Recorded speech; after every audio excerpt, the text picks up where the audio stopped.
Cette émission est financée intégralement par le soutien de ses auditrices et de ses auditeurs qui donnent une petite somme par mois ou alors qui font des petits dons ponctuels de temps en temps. Voilà, ça se passe soit sur Patreon, soit sur Ko-fi. La grande majorité des gens donnent entre 2 et 5 euros par mois, mais évidemment, plus il y en a, plus ça me permet comme ça de financer les 2 épisodes par mois que je vous promets. Et donc, si vous appréciez le podcast, n'hésitez pas à faire un tour dans la description pour retrouver les liens pour participer, pour soutenir. Et voilà, ça m'aide beaucoup. Et je vous laisse avec, évidemment, l'épisode qui commence littéralement maintenant. Qui aurait pu prédire ? Quand on monte dans un avion, on va pas expliquer au pilote de l'avion comment il faut qu'il pilote l'avion. Sauf si on est soi-même pilote. Bon, c'est ce que j'ai dit. Je l'ai dit. Une bonne vieille viande issue de chez nous. Le millième tour commence ce soir. Je les invite à faire preuve de la plus grande modération en matière de versement de dividendes. Bonjour tout le monde et bienvenue dans un nouvel épisode du millième tour avec, comme d'habitude, 2 invités formidables. Mon premier invité, c'est une première de ma gauche à ma droite, je ne l'ai pas dit, de ma gauche à ma droite à distance, mais quand même de ma gauche à ma droite au niveau des caméras. C'est une grande première dans le millième tour, c'est Benjamin de Bolchegeek. Bonjour. Bonjour. Comment est-ce que ça va? Ça va et toi? Ça va bien, ça va bien. Semaine chargée pour moi, si tu veux tout savoir. Ah oui, mais pareil, I feel you. Ah oui, mais quand même au rendez-vous du millième tour. Accompagné, alors bon, on va faire les présentations plus tard. Voilà, j'ai décidé, je change les trucs habituels. D'accord. Je présente directement la deuxième invitée. C'est sa deuxième dans l'émission. Et la dernière fois, c'était il y a 2 ans déjà, même plus de 2 ans. C'est Loumi, bonjour. Eh ben bonjour, c'est un plaisir de revenir. Ben oui, bien sûr. Je suis tout seul à faire ce podcast. je t'avais reçu il y a 2 ans. À l'époque, Rhinocéros venait de commencer. Chez Mr. Fox, avec Usul et Mr. Fox, du coup. C'était très cool. Mais oui. Et le dernier épisode en date était aussi enregistré chez Mr. Fox. Tout se recoupe et on est encore dans une lyonnerie gigantesque. 6-9 la trique. De quoi? 6-9 la trique. Faut pas répéter ça. Ah oui, la trique, oui, bien sûr. Oui, non, si j'ai la rêve quand même, ça va. Je connais un peu les territoires. Donc je t'avais reçu au tout début de Rhinocéros. Maintenant, ça fait 2 ans et Rhinocéros est toujours là. Eh oui.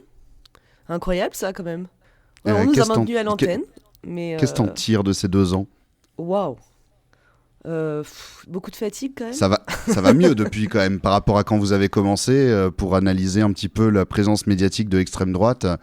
Là, on peut dire que là quand même ça va mieux et même vous avez du mal à trouver des sujets si j'ai bien compris. Ouais, tout à fait. Je pense qu'on a bien fait reculer l'extrême droite dans les médias. L'Arcom a repris du pouvoir. Là, il y a très peu de chances que l'extrême droite accède au pouvoir à cause des médias. Hein. On a fait du bon boulot. Moi, j'avais même oublié l'extrême droite. Là, vous venez de me faire un rappel complètement. Oui. Non, mais désolé, ouais. Si vous vous souvenez de l'extrême droite, droite, c'est vraiment que vous êtes vieux. Relais, c'est épuisant. Ah, tiens, je fais un encart. Alors, je vais pas dire où parce que j'ai pas envie qu'ils se prennent un scud. Mais je vais souvent, enfin, en tout cas, je vais souvent dans une garde qui possède un point relais. Et je n'ai jamais verbalisé, je n'ai jamais discuté avec le tenant, mais c'est toujours le même tenant, c'est un petit vieux. Et je pense qu'il fait vraiment de la résistance. Parce que à chaque fois, notamment dans genre à la une, il a une section à la une, il met tout le temps Mad Movies ou des trucs du genre. Et dans les quotidiens, les trucs de droite sont toujours planqués derrière les autres ou tout en bas, alors que les autres qui sont visibles, ça va être... Le Monde, Le Canard, Libération, Luma. Et je me dis, lui, il est vraiment dans son petit coin, parce que c'est un tout petit point relais dans une petite gare. Et à chaque fois que j'y passe, je fais toujours un petit tour dans le point relais pour voir où il en est. Et je fais, ouais, non, si, je vois son petit placement et on se sait, quoi. C'est avec Ben, justement, que la dernière fois que j'ai pris le train, on était ensemble. On revenait de Luma, à Paris. Et justement, je suis passée à un truc relais et là, en fait, j'avais jamais vu ça. C'est-à-dire que le JDD avec Bardella en première page était devant la caisse. C'est-à-dire que si tu voulais acheter quelque chose, si tu voulais payer, vraiment, tu t'étais face à Bardella, quoi. Limite, c'est à lui que t'achètes le truc. Ouais. Et j'avais jamais vu ça, même si je sais que dans les points relais, c'est de plus en plus mis en avant et tout. Souvent, j'y fais un tour pour aller voir justement où ça en est. Et je regarde et tout. Et moi, ça me fait chier d'ailleurs, parce que quand j'étais gamine, j'adorais, moi, quand ma mère, elle allait nous acheter un magazine ou quoi dans le Point Relais. Évidemment. J'adorais aller acheter le café là-bas. Enfin, je trouve que c'était un super truc, quoi. Et maintenant, c'est vrai qu'à chaque fois que j'y vais surtout par curiosité pour voir où ça en est. Et c'est de pire en pire. Et je me dis, mais Bardella, là, il est vraiment carrément, on te le met sur la gueule. Mais c'est quoi la suite? Effectivement, et quand tu cherches les journaux de gauche, ils sont obligés de les mettre. Mais c'est compliqué, quoi. Ouais, non, mais le JD News, effectivement, est très souvent sur un petit présentoir dédié au JD News, au niveau du comptoir, à côté du terminal CB, etc. Ah bah moi, j'avais jamais vu ça à la gare Pardieu de Lyon. Mais alors là, à Paris, gare de Lyon, c'était... Je suis sortie hallucinée. Je l'ai même dit à Binge dès que je suis sortie. J'ai dit, mais... Waouh.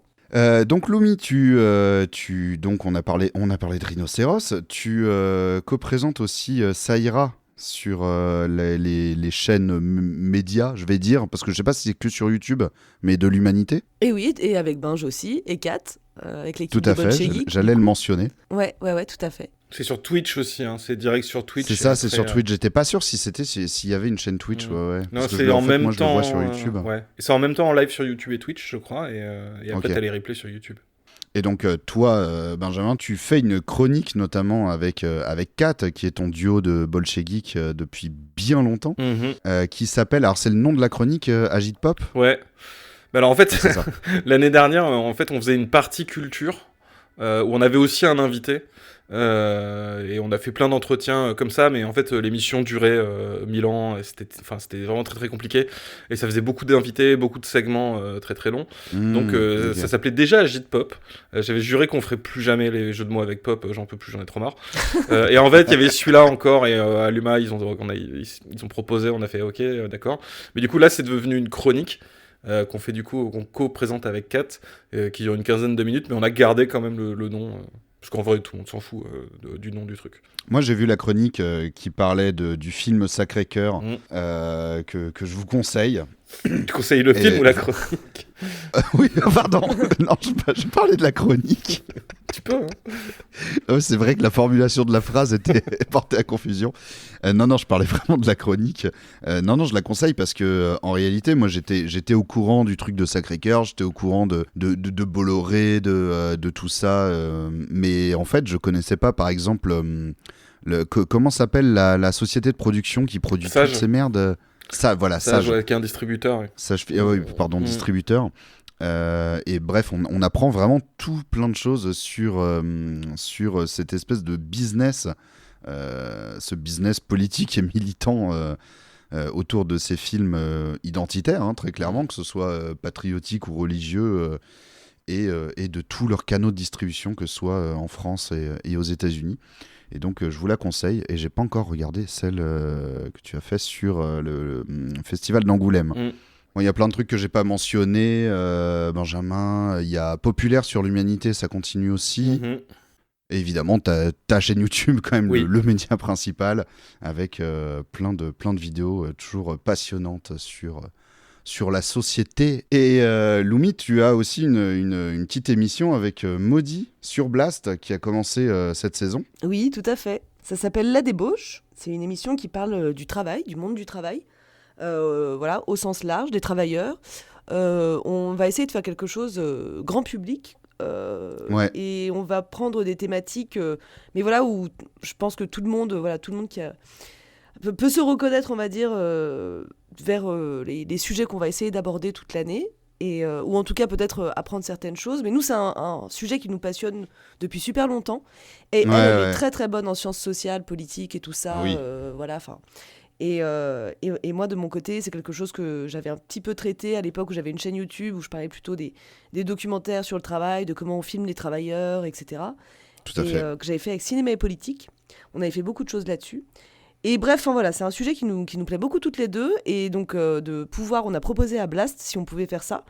Et qu'ils aient accepté, du coup, ça nous rend super heureuses. Ça se passe très très bien.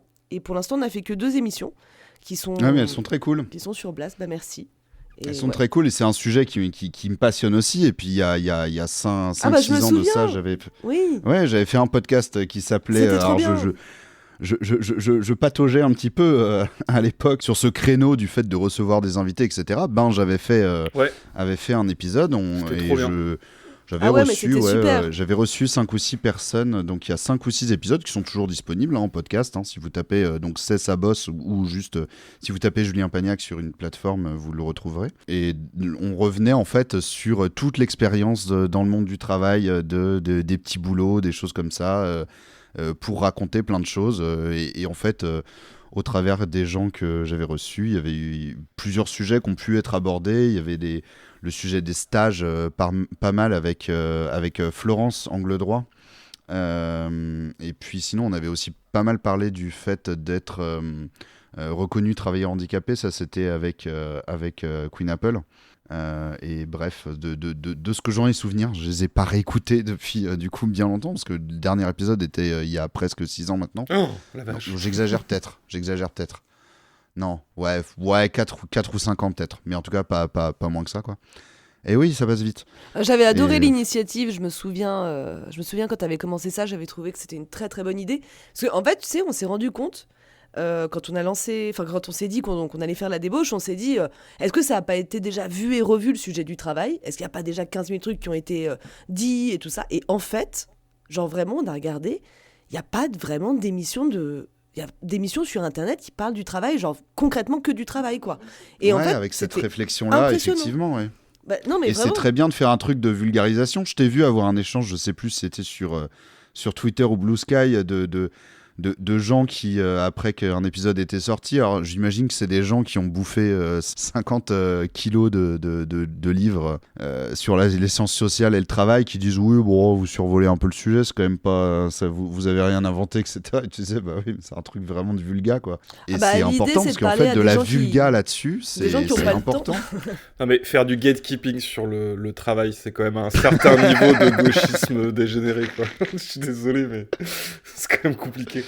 J'aime bien toujours un peu jauger, voir un peu c'est quoi l'ambiance sur le lieu de travail et distiller un petit peu des petites réflexions du ah ouais, non mais ça, si on ne donne pas les équipements, de toute façon t'as pas à faire le travail, des petits trucs comme ça, parce que je vois tellement de gens qui font un peu du zèle, justement dans le milieu de la technique, vraiment des gens qui vont se dire oh mais c'est pas grave.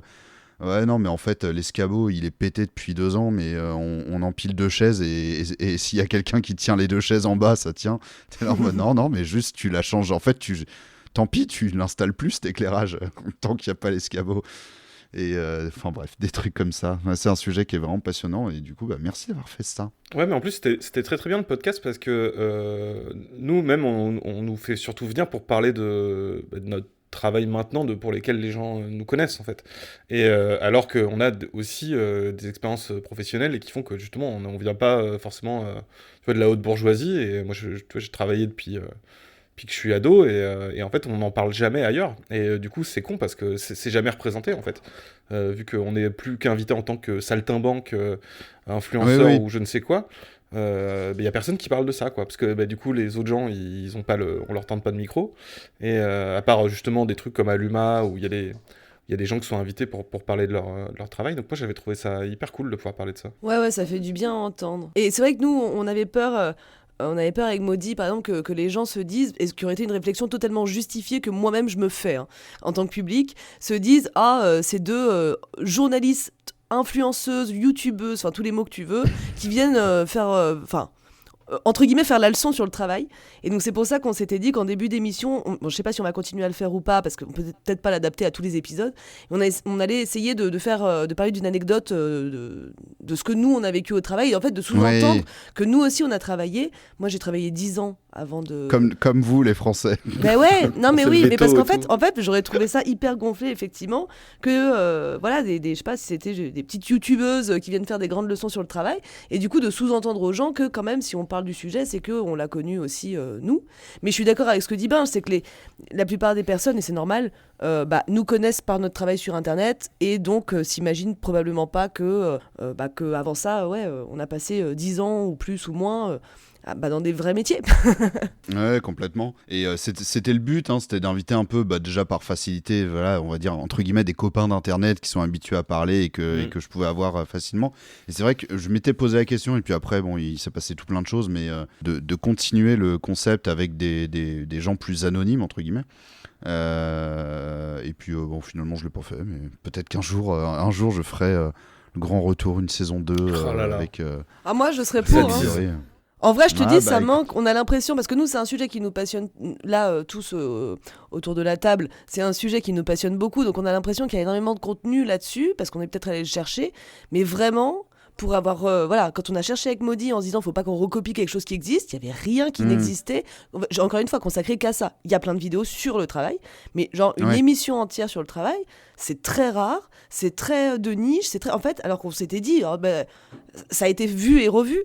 Mais en fait, ça n'a pas été vu et revu. Et c'est aussi pour ça qu'effectivement, je pense que c'est bien aussi, comme tu disais, Binge, qu'on vulgarise aussi, qu'on reprenne les bases, parce que non, on peut pas considérer que tout le monde est passionné par ces questions qui sont quand même aussi plus compliquées qu'il n'y paraît, quoi. Ouais, complètement. Et d'ailleurs, l'émission se recoupe un peu avec l'autre émission de Binge que j'ai pas précisé, que j'ai pas abordé, pardon, qui est Corporate avec le fils de pub. Et oui. Sur Blast également. En fait, notre angle, c'est vrai que des fois ça se recoupe. Il y a même des moments où on se disait putain, elles ont utilisé un extrait, c'est trop bien, ça pourrait aller dans d'autres trucs. Ça se répond très bien, mais nous en fait, du coup, on fait plutôt le point de vue de l'entreprise. C'est ça. Et c'est en fait c'est de l'histoire des entreprises, quoi. Et alors sauf que du coup ça parle du travail, mais du point de vue presque du système de production et de l'exploiteur. Ouais, complètement. Ouais. Ça aussi, ça manquait dans le paysage. Hein. Ben oui. Mais... On complète des trous, mais alors Blast a une belle audience, ça c'est assez cool. Moi c'est vrai que si je refais un podcast, ça reste vachement. J'aurais potentiellement l'impression de prêcher la parole à des gens déjà convaincus, ou à la limite ce sera des gens déjà convaincus que je pourrais nourrir on va dire d'éléments de langage que derrière ils pourront ensuite ressortir. Donc au final, en fait si, c'est bien.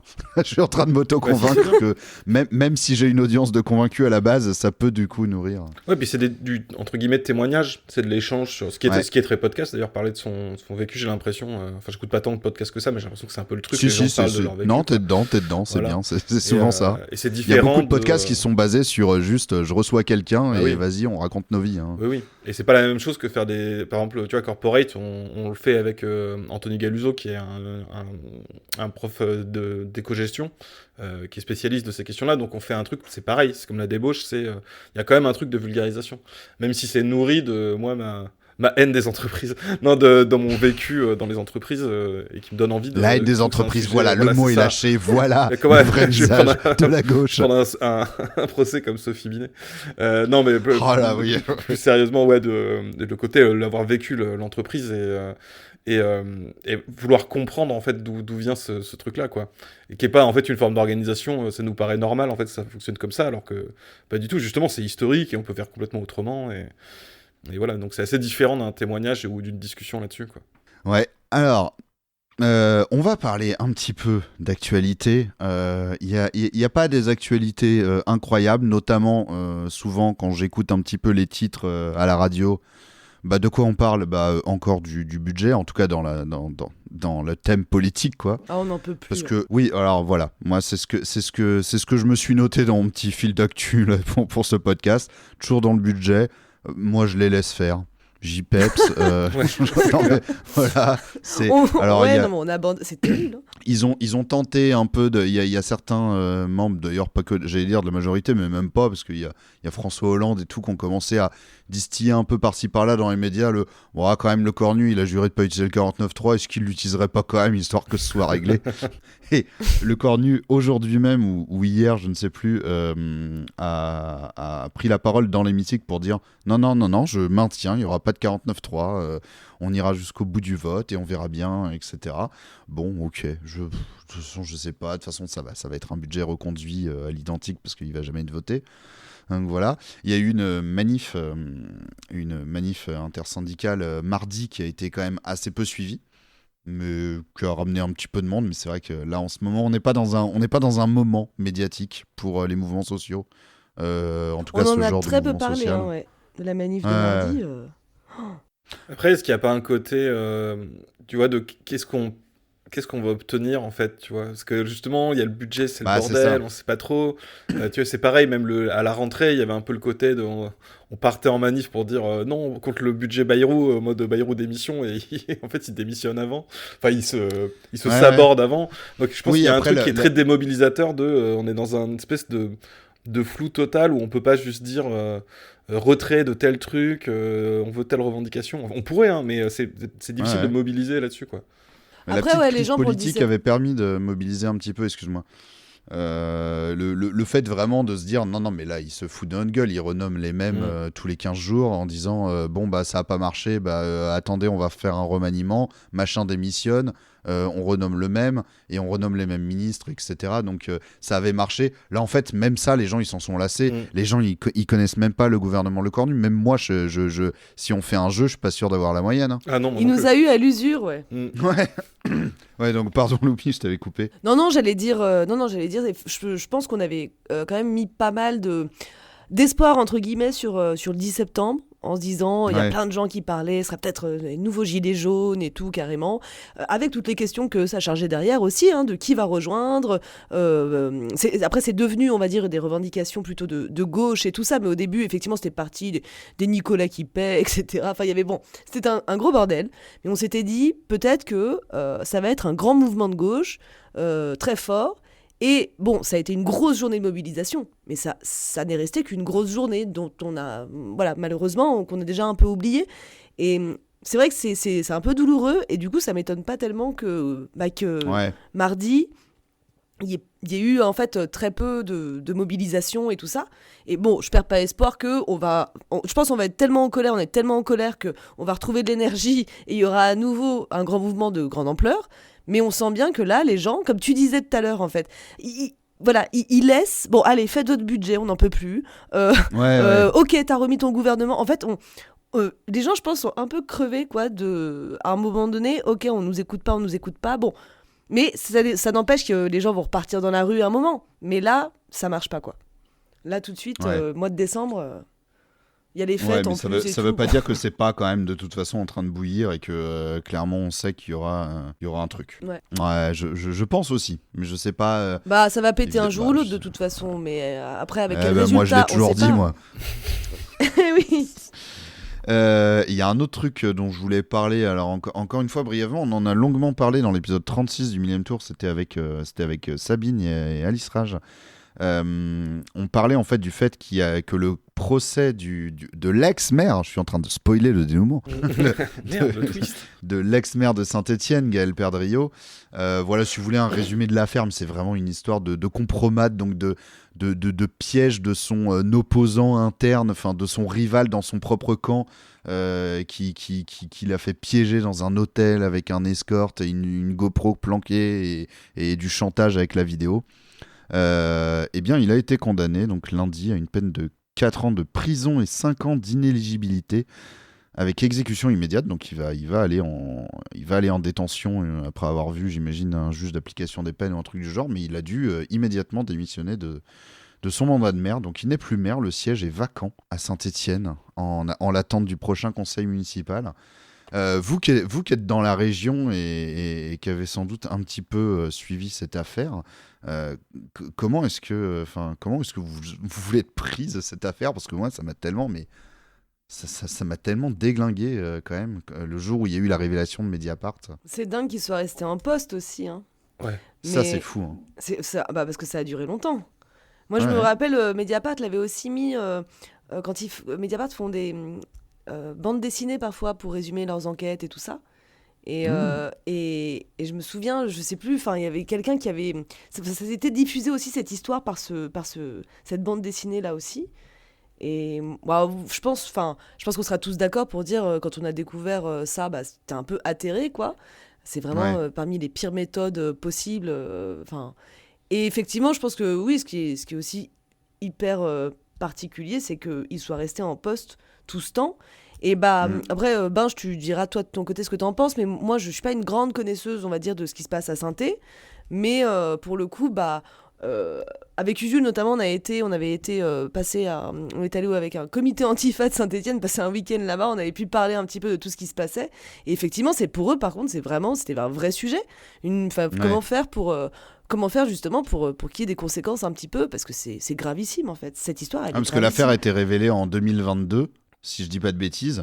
Donc on a quand même vraiment 3 bonnes grosses années qui se sont écoulées avec des témoignages et des sources quand même globalement accablantes, enfin des enregistrements, etc. Et puis il y avait une question qui était passionnante, et pardon, et après j'arrête.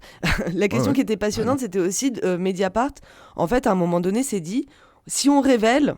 le mec, il voulait pas. Donc il y avait ce côté, c'était hyper intéressant, ce truc aussi de est-ce qu'on révèle, mais du coup on met les menaces à exécution nous-mêmes, soit on protège le mec et sa famille, et du coup on révèle rien.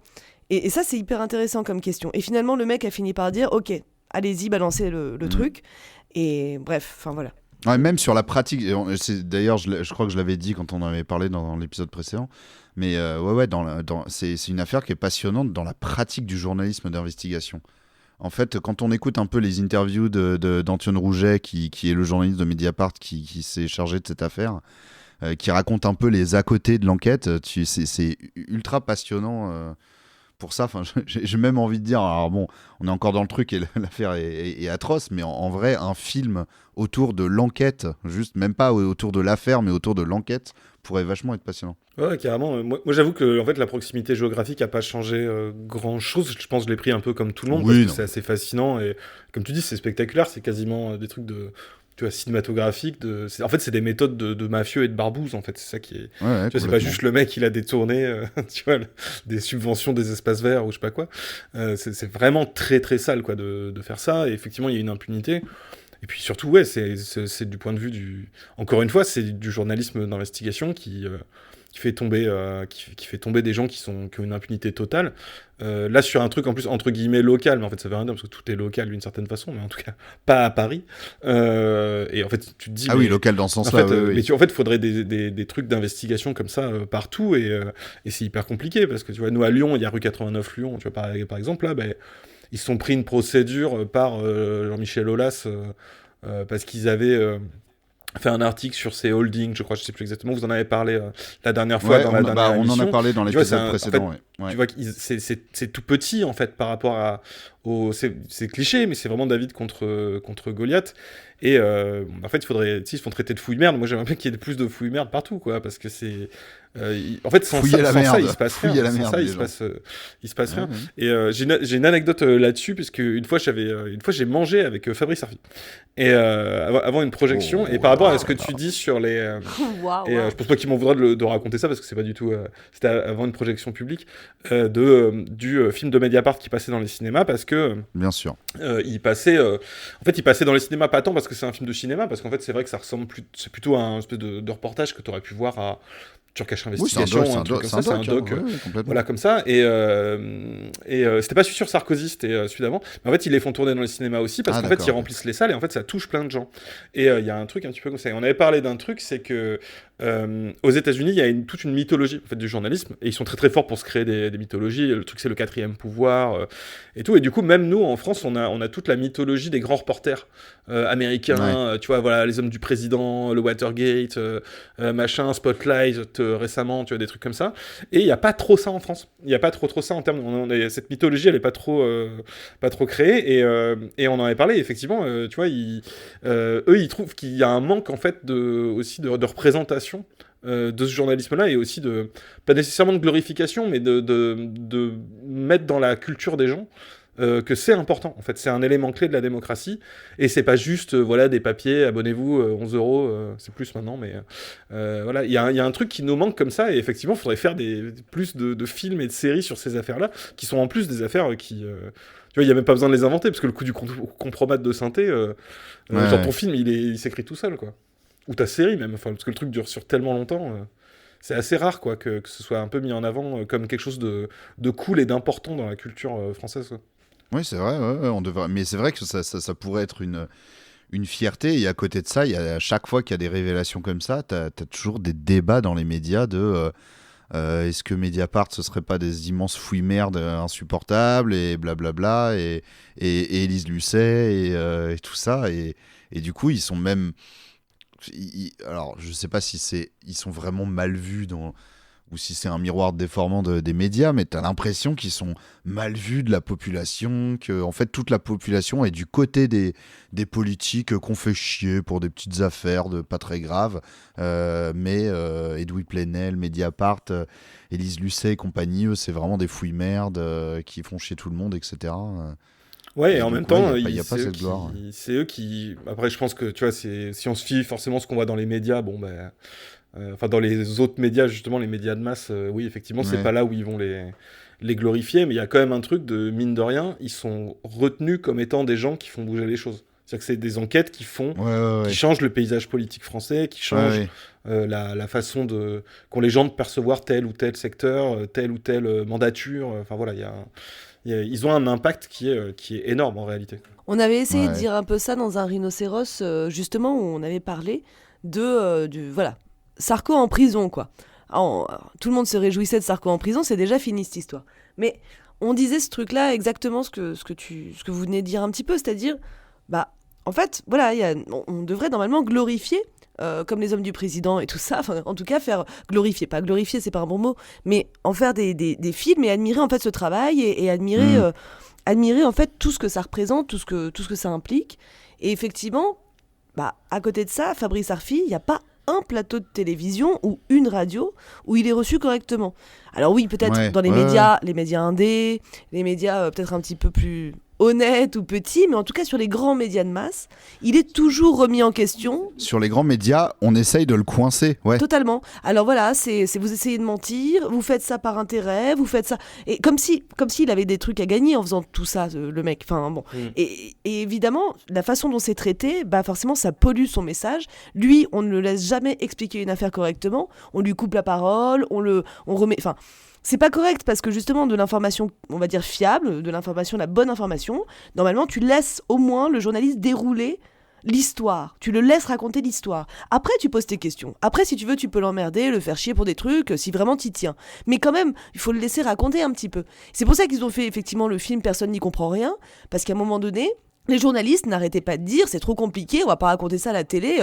Non, c'est pas vrai en plus parce que après ils ont réussi à faire en 2-3 minutes un résumé de l'affaire à la télé. Enfin, c'est votre métier. Votre métier, c'est pas de dire non, c'est trop compliqué, on peut pas expliquer. Non, votre métier, c'est de prendre le temps d'expliquer pour transmettre aux gens. C'est ça le journalisme normalement. Moi, j'ai même pas vu dans les grands médias. Alors, je suis pas omniscient, j'ai peut-être loupé.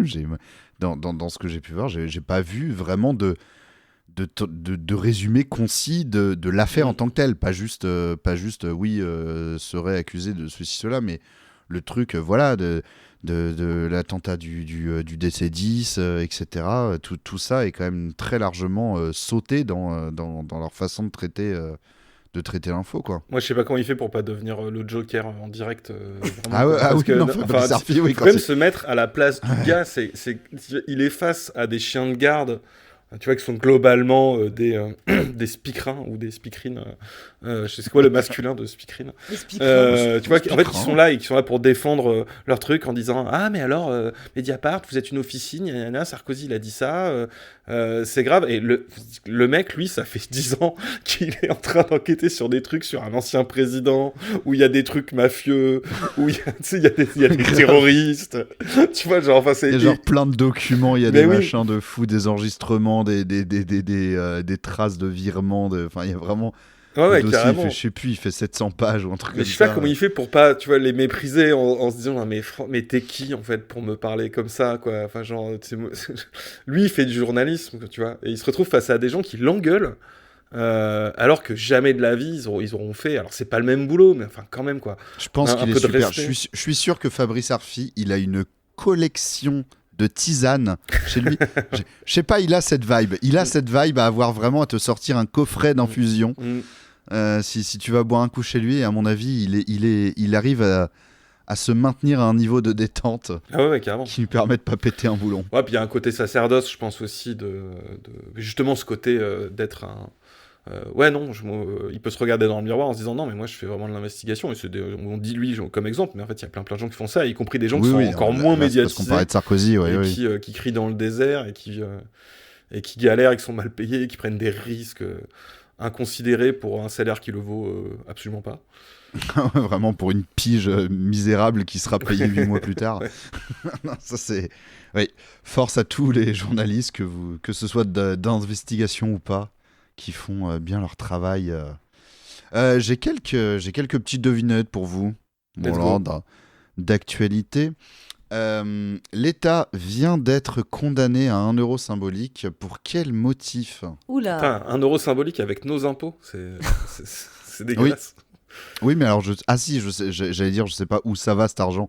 Parce que si c'est genre une amende, ça revient chez nous. Non, je crois que l'euro symbolique a été versé à des associations. Pour des associations qui, du coup, attaquaient l'État en justice. Inaction climatique, un truc dans le genre ? Non, Oh ce bah n'est dis donc, pas... c'est pas cher alors, payé. Ouais, j'avoue. Bah si c'est... Allez, 1 euro symbolique pour... Elle a rien déjà plus, été bon. condamnée Oui. pour inaction climatique. Je ne sais pas s'il y avait eu une condamnation financière ou je ne sais quoi, peut-être une peine de prison. On met l'État en prison, tout bonnement. Ah ouais. T'imagines ? Non. Alors, c'est pas inaction climatique, mais vous pouvez garder le mot inaction. En tout cas, c'est de cet ordre-là. Et bon, ça aura rien à voir avec ce dont on a parlé avant, genre inaction par rapport à la corruption et trucs comme ça. Non, Ça va pas là, se passer comme ça. non, C'est des, on change de- on change de associations thème. du coup qui ont... Genre des manquements par rapport à l'accueil des réfugiés ou un truc comme ça, quelque chose Non, mais effectivement, c'est des manquements par rapport à quelque chose qui aurait normalement dû être assuré. Ils ont pas rendu des livres à la bibliothèque. Non, mais on va dire que dans l'environnement en question, on se rapprocherait de ce genre de truc. De la bibliothèque ? Oui, non, mais c'est... bon, mon classique, on se rapproche, qui perd encore Ouais. plus C'est les par gens rapport que à je l'avais l'éducation, pas c'est dit. par rapport à l'éducation. Oui, voilà, Ah, c'est par ok. rapport à l'éducation, effectivement. Aïe, aïe, aïe. C'est un manquement en rapport avec l'éducation. C'est un truc genre à assurer la mission de service public de l'éducation. Oui. C'est les parents vigilants. Non. Alors, non, alors l'association en question, non, n'est pas parents vigilants. J'ai plutôt envie de dire c'est l'inverse. C'est parents peu attentifs. Parents vraiment négligents, dissipés. ouais. C'est vraiment les- Enfant peu attentif, c'est l'inverse de parents vigilants. Non, je sais pas. C'est pas un truc par rapport à. Il y avait pas assez de classes pour accueillir tous les élèves à la rentrée. C'est un truc comme ça ? Non, on va dire que c'est quelque chose qui aurait dû être... bon là, je vous mets vachement sur la voie, mais en fait, vous y êtes presque. C'est quelque chose qui aurait dû être correctement dispensé aux élèves depuis des années et qui ne l'a pas du tout été comme ça devrait être. Ah ouais. C'est. J'ai entendu Jules souffler. Oui, hein, ouais, mais voilà, c'est pour ça que j'ai prenez pas envie de pour le un dire. con. J'ai pas envie de le dire parce qu'il l'a soufflé, c'est de la Putain. triche. Alors je le fusille du regard. Non, mais vas-y. Jules. Oui, bah du coup, je répète ce qu'il a dit. L'éducation sexuelle. Ouais, bah je spoil la présence d'Usul en backseat. Dans les bureaux. En Non backseat mais il de s'est tenu de correctement. cet Et là, il est épisode. en train de dessiner Johnny Hallyday sur un tableau juste derrière moi. Ça paraît fou cette histoire, mais Ouais. c'est vrai. Et effectivement, il s'est retenu de pas intervenir, mais là, la devinette, c'était plus fort que lui. Voilà. Bon, alors vas-y, dis-nous la réponse. Eh bien, c'était quoi la réponse alors ? La vie affective et sexuelle. La vie affective et sexuelle. Oui, tout à fait, c'est ça. Donc c'est l'État a été effectivement condamné l'inverse pour ne- de parents vigilants. Ouais. Oui, voilà, c'est eux, pour ils ça que veulent j'avais dit ça, surtout ouais. pas qu'on Ouais, fasse ça. Quoi. Exactement. Et donc, oui, pour ne pas avoir permis d'assurer correctement les heures obligatoires d'éducation sexuelle et vie affective dans les écoles. Et ça me permet de vous poser cette question que j'ai déjà posée je crois dans plusieurs épisodes du Millième Tour quand on parle de ce sujet-là. Mais est-ce que vous vous souvenez, vous, dans votre éducation, de moments comme ça ? Alors, il n'y avait pas encore cette espèce de créneau obligatoire qui est, en tout cas théoriquement, et du coup, on voit qu'il ne l'est pas, mais qui est censé être établi. Il doit y avoir 3 heures par an assurées. Chaque élève devrait, théoriquement, avoir 3 heures par an. Et je crois, et là je dis peut-être une bêtise, mais que c'est tout autant le cas dans les écoles publiques que dans les écoles privées sous contrat. Oula. C'est genre dans le programme, quoi. Et donc vous avez quel souvenir de ce sujet abordé quand vous étiez en classe? Tu veux y aller, Binge? Non, vas-y, j'essaie de me souvenir. Bah, non, moi j'ai un truc par exemple que c'était plutôt un bon souvenir quand on était en primaire. Attention, Ouais. attention. La maîtresse nous avait dit d'écrire des questions sur un papier anonyme, enfin, si tu veux signer, tu signes, hein, et de les foutre dans une boîte. Et Oui. ensuite, bah voilà, elle allait les lire et répondre aux questions et tout ça. Et bah du coup c'est bête, mais en moi j'avais eu trop peur et tout, j'avais écrit une question nulle, mais il y en avait qui étaient allés très fort, hein. Genre vraiment des questions, tu vois, pour les gamins de primaire, où même il y en a, on comprenait pas tous ce que voulaient dire les autres. Tu sais, c'est un peu genre, t'as la moitié de la classe qui sait de quoi ça parle et l'autre moitié qui ne sait pas encore. Potentiellement, il y avait des gens qui ont écrit des trucs sur les papiers, ils savaient même pas eux-mêmes exactement ce que c'était, mais du coup, ça leur permettait de savoir. Ah ouais, mais totalement. Ah mais je pense que c'était un moment où on était, voilà, la moitié de la classe des fois on planait complètement de qu'est-ce qu'on est en train de parler. Et Mais ça, c'est bien, ça. Moi, j'ai pas eu ça. Et voilà, notamment, je me rappelle, il y en avait un qui avait. Enfin, ça dépend comment c'était traité aussi. Je dis c'est bien, mais ça se trouve. Bah non, mais moi j'en avais un bon souvenir dans le sens où du coup, enfin je sais pas, c'était pas gênant, c'était pas. Enfin, je sais même plus quelles étaient tellement les réponses à nos questions. Mais je trouvais ça très très bien de permettre à des gamins de poser toutes les questions qu'ils veulent sur un bout de papier anonyme dans une boîte où voilà, il y a pas de. Ouais. Et en tout cas, j'avais trouvé que la démarche était très bien. Et en fait, même si toi, tu n'osais pas poser les questions peut-être que tu voulais, il y a d'autres personnes qui allaient poser ces questions. Et puis à ce moment-là, il y avait un petit peu le côté aussi, on va dire, les garçons, les filles, donc de pas forcément connaître le fonctionnement des uns et des autres. Et non, je trouvais que la démarche était bien. Moi, c'est on va dire un bon souvenir que j'ai. Et après, tout ce qui a été collège et lycée, j'en ai plus beaucoup de souvenirs en réalité. Je me rappelle qu'on nous passait des films, ça nous faisait ricaner, on ricanait. Fallait mettre des préservatifs sur des bananes, ça nous faisait beaucoup rigoler. Voilà, le préservatif. Parce que moi, j'ai parlé du préservatif sur des bananes, je sais plus avec qui c'était. Ouais. C'est un vrai truc. Mais ah, moi j'ai fait ça. Ouais. Et puis ils étaient. Oui, alors quand je dis sur une banane. Oui, c'était peut-être fois, pas une c'était banane. Pas une banane, c'était une espèce de C'était une mangue. de faux sexe simplifié. J'ai mis un préservatif sur une mangue. Je ne pensais pas qu'un fruit, bah oui, fatalement. Pouvait s'enfiler dans un tel truc. Mais j'ai déjà raconté ça à plein de gens qui ont exactement mon âge et qui ont été dans d'autres écoles publiques et qui ont dit jamais on a entendu parler de ça. D'ailleurs, la plupart disent on n'a jamais eu de truc d'éducation à part genre en SVT une découpe d'un pénis et d'ailleurs souvent que le pénis. Et Ouais, voilà, moi je m'en souviens comme ça, ouais, exactement. J'ai la même réponse. Alors, attention, c'est peut-être que je me souviens mal aussi. Oui. Mais déjà la banane, j'étais même pas sûr que c'était pas une légende. Ce truc, je crois pas avoir eu ça vraiment. La Non, c'était banane, pas une banane, non, mais t'as le raison. fruit- Le Enfin, fruit la mangue, existait. enfin, vous voyez ce Pas que une je veux dire, le banane. truc du C'est n'importe préservatif. quoi. Quoi. Ça pouvait pas, mais, non, bien ouais. sûr que c'était pas une banane. J'ai beau chercher, je vois que le côté SVT du truc. Ouais, ok, Ouais. ouais. Mais Pas est-ce de- que par pas exemple de- on te parlait, je sais pas, justement de pas être homophobe tu vois, genre. Ah non, alors ça, bien sûr que non. Ouais. Non, au contraire. Ah non, on ça nous par contre, apprenait non. à- Ça vraiment pas. Ouais. Mais, Oui, non. tu vois, par exemple, là-dessus, c'est un truc que j'ai déjà raconté. Alors, désolé si. Bon, moi, c'était pas chez toi, c'est sûr. Mais. Et c'est un lien avec Starmania, Lumi, tu vois. Ok. Mais en fait, quand j'étais ado, il n'y avait pas du tout de trucs comme ça. Notamment le côté genre et puis sexualité, mais aussi les différentes sexualités. Et en fait, moi, mes souvenirs d'éducation là-dessus, mais vraiment au sens éducatif d'apprendre des choses, c'était au foyer rural. On faisait des spectacles de théâtre, collège, je dirais. Et par exemple, on faisait Starmania. Et du coup, en fait, il y avait un côté éducatif au Waouh. truc Ah aussi. waouh, d'accord. Alors, on n'a pas fait que Starmania. Hein, je dis Starmania parce que là, ça a un lien, vous allez voir.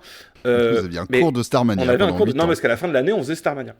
Et, Trop bien. sauf que du coup, dans Starmania, t'as donc Ziggy, il est homosexuel, et c'est un sujet de chanson. Et Oui, de c'est son- dit, Oui, oui, dit. clairement. Donc c'était expliqué, et puis du coup, ça a impliqué en plus qu'il y a des gens on le jouait, et en fait, il y a le truc de l'amour qui est impossible avec la serveuse automate, tout ça, et du coup, en fait, fallait expliquer, fallait vulgariser plein de trucs. Mmh.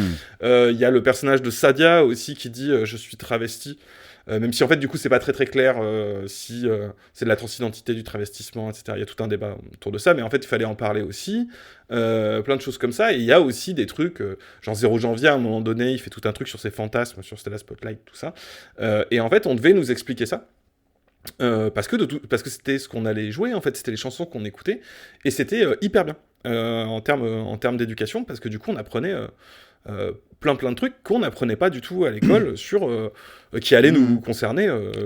Et en plus, il y avait un vecteur, du coup. C'était pas juste asseyez-vous les enfants, on va vous apprendre des trucs, etc. En fait, c'est dans le cadre d'un truc, les sujets viennent naturellement parce que c'est justifié par le truc plus large qui est là, quoi. Oui, puis ça incarne, parce qu'il y a le côté, tu vois, je prends l'exemple de Ziggy, parce que tu prenais l'exemple de l'homophobie, il y avait le côté de dire...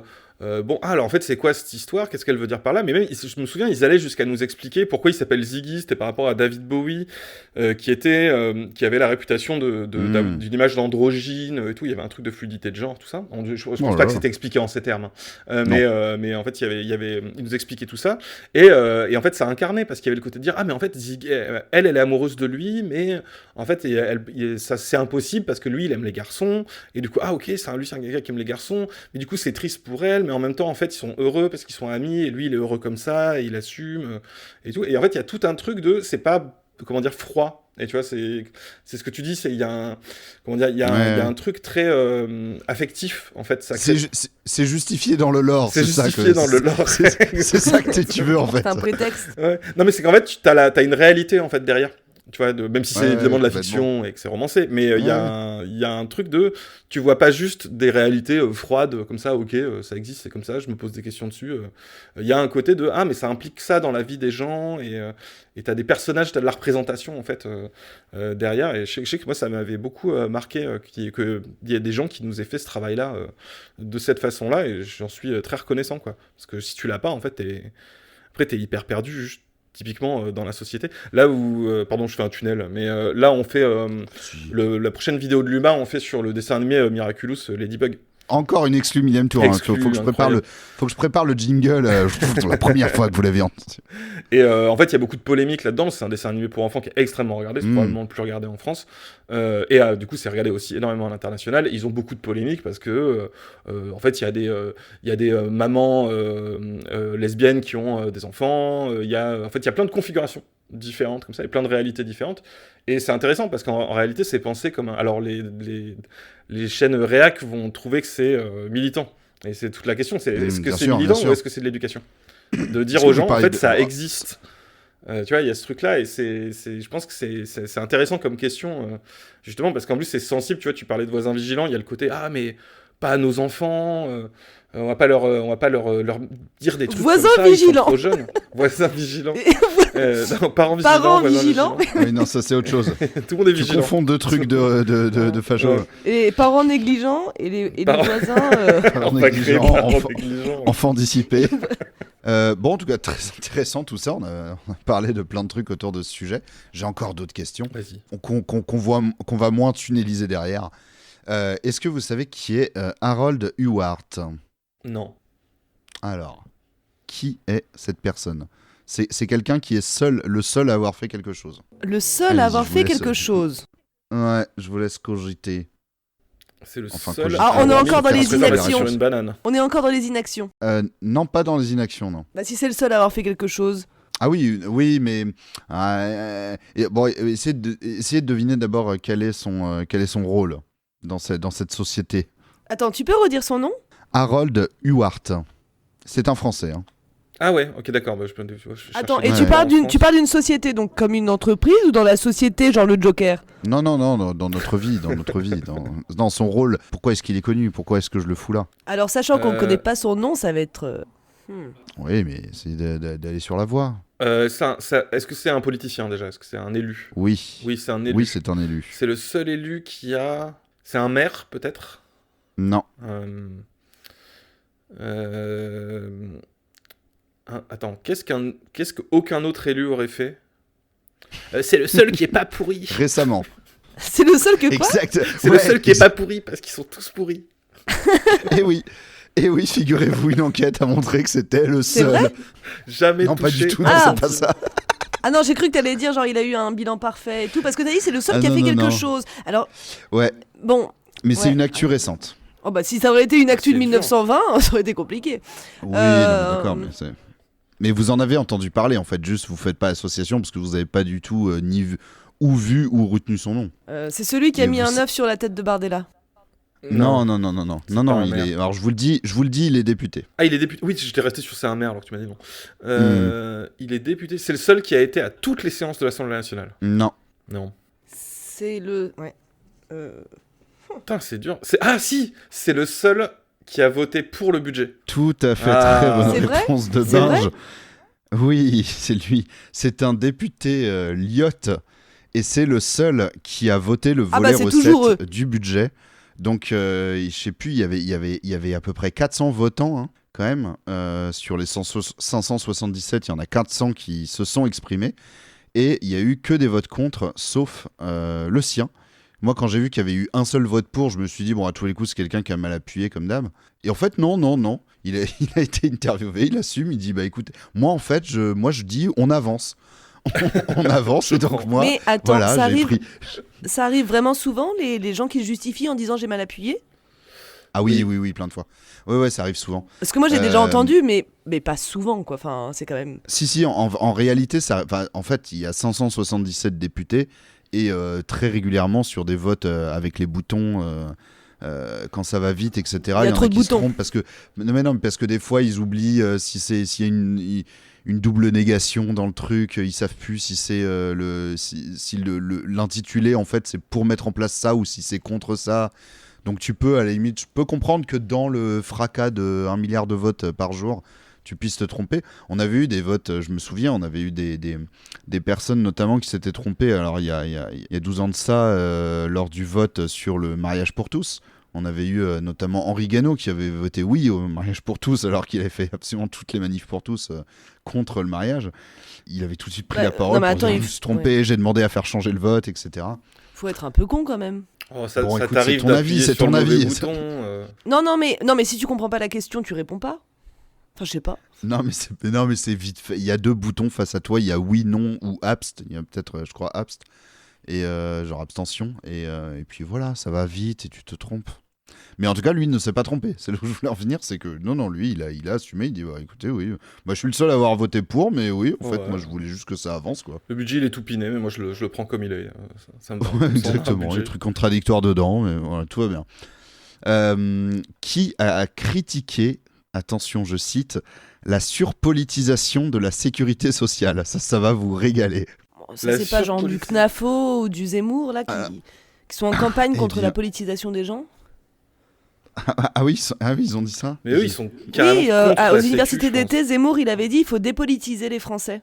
Mm. Il faut sauver les Français de la politique et il faut les oui. priver de ça, quoi. Est-ce que ça Moi, je fais- s'appellerait pas le fascisme? Si.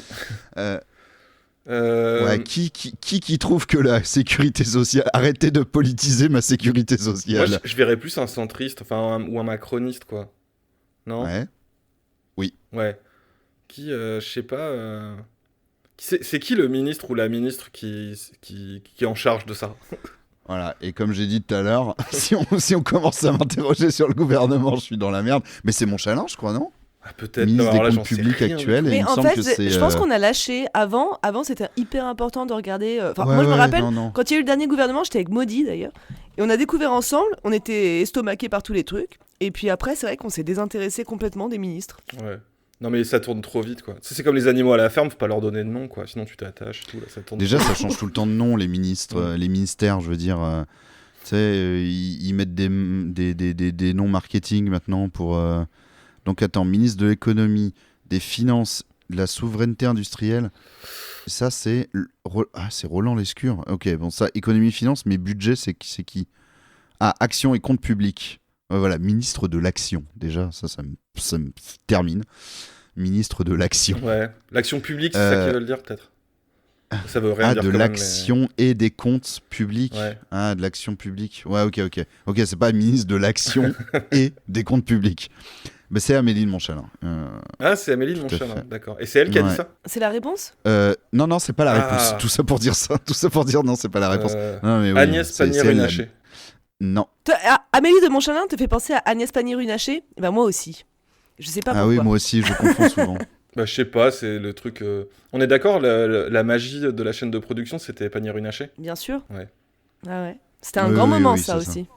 Mais elle, maintenant, elle est à la transition écologique, non? Eh bien, écoute, je ne sais pas. Non, pas du tout. Non, elle est plus dans le gouvernement. Ah ouais, ok. Ouais. Non, mais alors qui a pu dire Mais ça? ça nous dit pas qui veut qu'on arrête de politiser la sécurité sociale. Le Cornu, du coup? Eh bien oui, très Ah, bonne bah ouais, réponse. d'accord. Tout simplement Sébastien Lecornu. Voilà. Ça me rappelle, c'était... Attends, j'espère que je me trompe pas de gens, mais c'était sur un événement de stream. Il y avait... c'était Kameto, je crois, qui avait dit... Ils avaient fait... Je pense que c'était au Pixeloir, ils avaient fait la carte de la Sécu.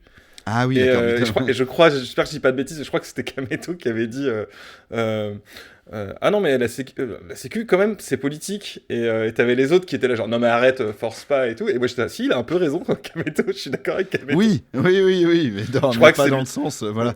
Mais si, il a raison, oui, c'est politique. Bien sûr.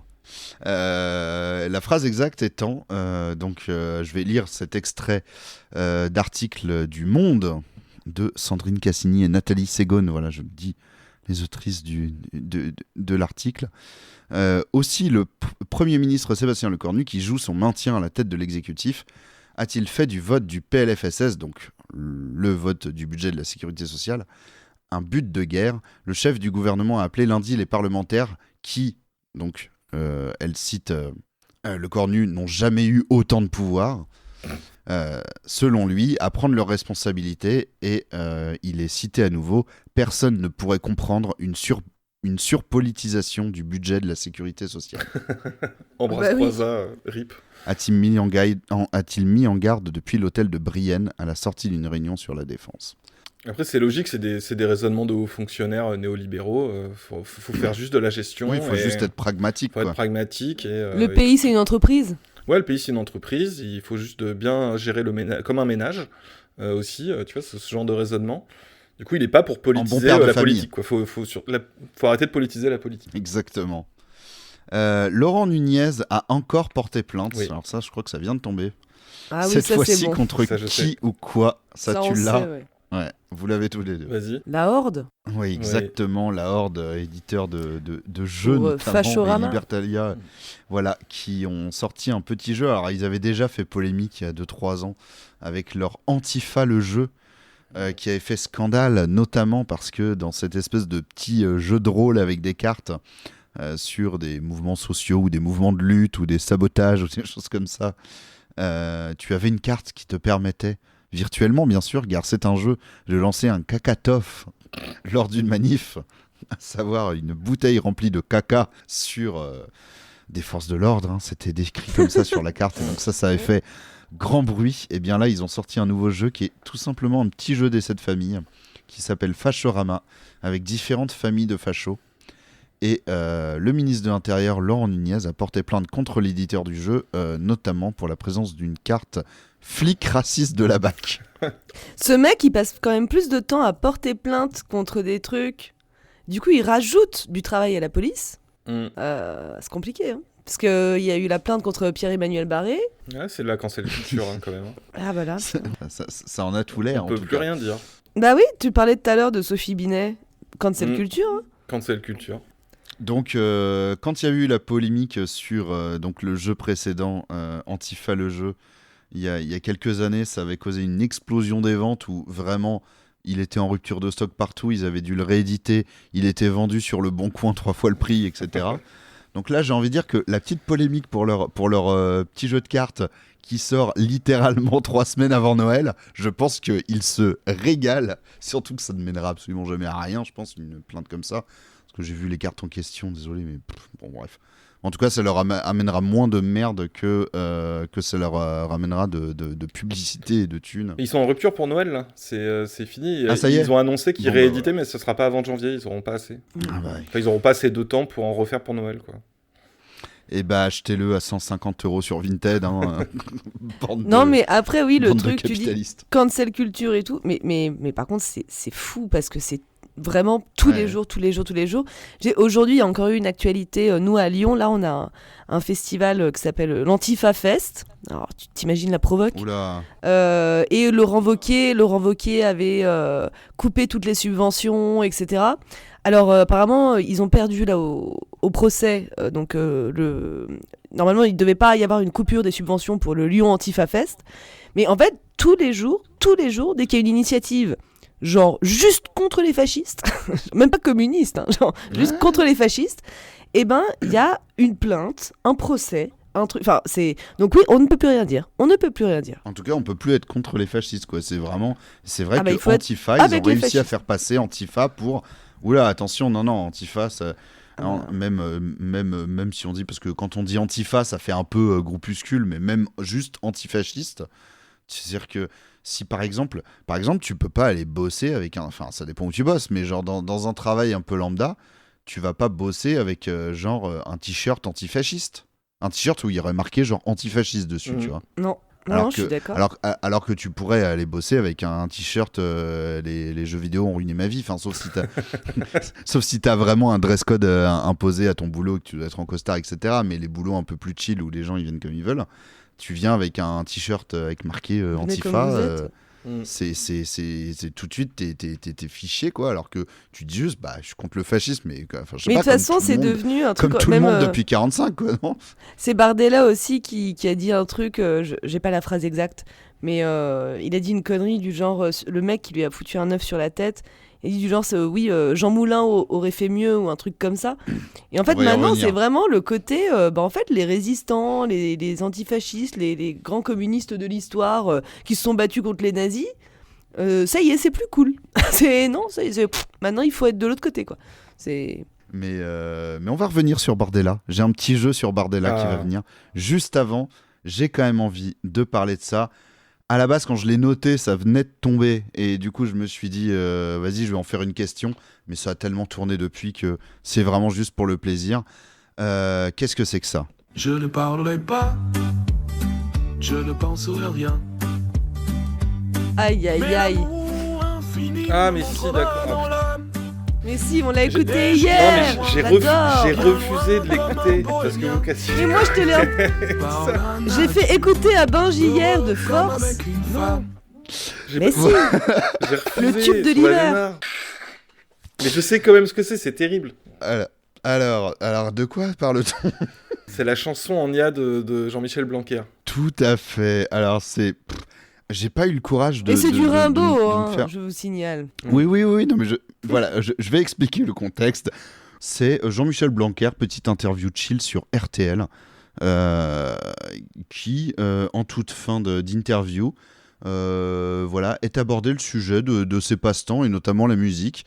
Et en fait, il explique que il se régale à faire de la musique sur Suno, donc l'application de création de musique avec l'IA. Et notamment avec un abonnement payant qui lui a permis d'enregistrer sa voix pour ensuite la resynthétiser avec cet aspect très robotique. Et il est pas venu les mains vides puisqu'il est venu avec cet extrait sur la radio. Donc il y a cette séquence magnifique où il est en train d'écouter très sérieusement. Il y a un plan fixe sur lui qui dure des plombes pendant que sa chanson c'est long. qui est un texte de Rimbaud et qui est donc avec cette espèce de musique derrière. Et voilà, et après il explique, il fait alors oui, c'est ma voix mais ça a été généré par l'IA, blablabla. Et j'ai pas écouté la suite parce que j'étais. Ce qui est incroyable, c'est que on lui a dit amener une musique et il s'est dit. C'est ça le contexte, parce que j'avais pas le contexte. Ah oui, bien sûr. C'est l'interview qui se termine par votre musique préférée. On s'écoute ça, quoi. En fait, alors je vais pas dire de bêtises, mais moi ce que j'ai compris, et c'est ça qui est assez dingue, c'est qu'on lui a dit, comme ça se fait parfois dans les émissions de radio, qu'est-ce que vous voulez qu'on passe comme musique, Et lui, il a eu les couilles, je sais pas comment le dire, il a eu le culot, il s'est dit que c'était une super idée de présenter son œuvre. Son œuvre qui est objectivement, il a ni écrit les paroles, ni fait la musique, il a juste repompé des trucs, pris de l'IA, etc. Et en plus c'est dégueulasse. Mais il s'est dit, il a eu la confiance de dire je veux que ça passe à la radio sur RTL et on va en parler de mon côté artistique. Et c'est quand même assez dingue.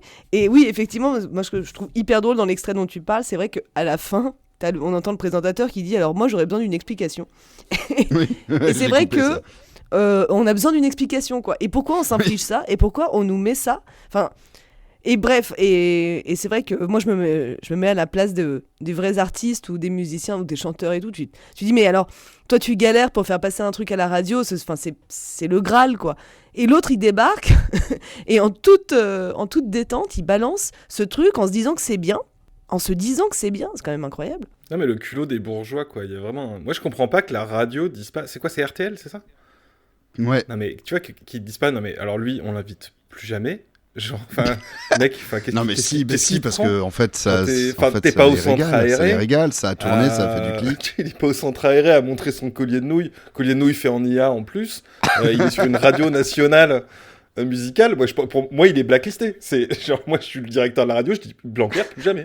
Genre, il revient pas. Je veux plus en entendre parler. C'est quoi ce mec, quoi? Il a qu'à faire je sais pas, des tremplins. Et on le repassera peut-être, mais. Non, mais le culot, quoi. Vraiment, à quel moment tu te dis, je vais faire ça, quoi? Moi, je sais pas, je me chierais dessus de honte, quoi. Du coup, on a évoqué avant ce passage musical les agressions terribles de Jordan Bardella dont il a été victime cette semaine. Et je vous propose un petit jeu comme ça rapide. C'est le jeu des réactions à ce qui s'est passé autour de Bardella, plus précisément sur l'œuf. On est vraiment sur l'œuf. Mettez de côté la farine, on est sur l'œuf. Donc l'œuf qu'il a reçu par ce monsieur il a quel âge? Il a 71 ans, 74. quelque chose comme ça. C'est un septuagénaire qui avait déjà fait ça sur Éric Zemmour il y a quelques années. C'est sa signature. Et j'ai vu une petite vidéo d'ailleurs, il a été un peu interviewé où il dit je regrette et il fait un petit sourire après. Je me suis dit je t'adore. Je le ferai plus, promis. Oui, je le ferai plus. Il y a vraiment les petits yeux qui pétillent. Donc le problème, c'est très intéressant quand même ce qui s'est passé médiatiquement autour de cette histoire qui, je rappelle, est un vieux a écrasé un œuf au-dessus de la tête de Jordan Bardella pendant un déplacement public. Soit dit en passant, le coup de l'œuf sur une personnalité politique, l'œuf ou quelconque produit de la pâtisserie ou de choses comme ça, c'est arrivé plein de fois. Il y a eu tous les entartages de Noël Gaudin pendant des années et des années, les enfarinages, etc. C'est déjà arrivé à plein de monde et ça a été traité dans les médias. Mais là, c'est vrai qu'il y a un virage dans les médias. On l'a traité vraiment comme une agression. Et j'ai vu ça juste avant de commencer l'enregistrement de cet épisode.